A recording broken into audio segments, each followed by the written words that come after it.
Michelle Turner. When should you worry about your child's development? But first of all, if you're watching this video, you're worried. Development is a requirement. You just do it. You're on your phone. Somehow they're turning into walking, right? It's a requirement. Walking, rolling over, all those things are a requirement. However, when they don't happen, now they're either a concern or they're a goal or both. And you start getting worried, like, what do I do?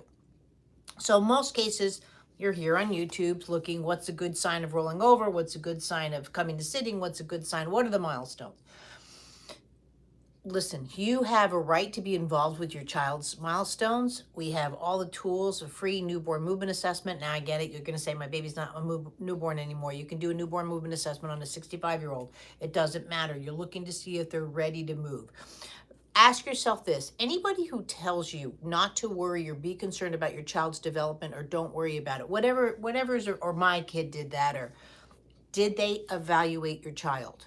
If the answer is no, don't listen. Please, there's wonderful videos, even from me, showing you what it should look like. And you like to, especially under the 6 months of age, the brag factor for an adult is really high for a parent. And, and you're not looking for concerns, because there could be concerns. There's genetics, there's birth trauma that it might have happened and you don't even know about it because your child, let's say, could have had a stroke in utero. You could have had a totally fine birth. That doesn't mean there's not something going on. And I'm not here saying that to scare you. You should know what you're working with, and there's ways to tell. Second of all, you can get into a milestone development courses like we have. You can get, again, we have tons of free PDFs that you can start working with it, like 5 successes for a parent. You can see all my webinars. Like, we have free courses, all this, like, coming this month. We have Coming to Sitting coming up, then my free course on autism, and then my free course on grabbing the feet. So if you're in Movement Lesson for Parents and Practitioners, you're getting involved and learning and what you can do. There's a course, it's very simple courses for all the milestones, and then there's courses for children that are more impacted. And again, it's where you're at. But please, please, please, if someone has not evaluated your child, not only medically, but for movement, right? Please listen to them with half a grain. You just can't go there, because babies, when they're developing, typically, babies are actually very similar. They should really be, the uniqueness is not there. When they say all babies are unique, they develop differently, now you're coming into my category. You might need a little help, or you're going into special needs. That's when they're unique, right? So we really have to look at this differently. But if you're concerned, you have a right to get A, answers, and B, have a plan. So you get that with me. I do a free video review on my channel. But again, I'm not saying here to do Movement Lesson. Whether this is the last video you watch of me or not.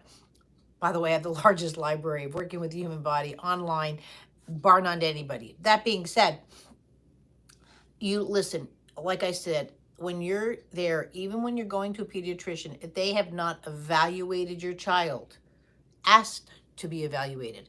And if they turn around and say, we don't know how, or we're just going off of your cubes, you know what I mean? Like, no, that's when you might need a second opinion. That might be when you need a fifth opinion. It doesn't matter. You have a right to get answers for your child. You have a right to have a plan. Now, not everything can be answered like that day, especially if it's medically concerns, but movement should be worked with your child every day, because it's the best gift you can give your child is movement, right? Not a swing, not a contraption, not a 5-point harness. It's movement. Please get them out. If you're telling me they only can be in the car seat, they can only be swaddled, again, you have concerns, right?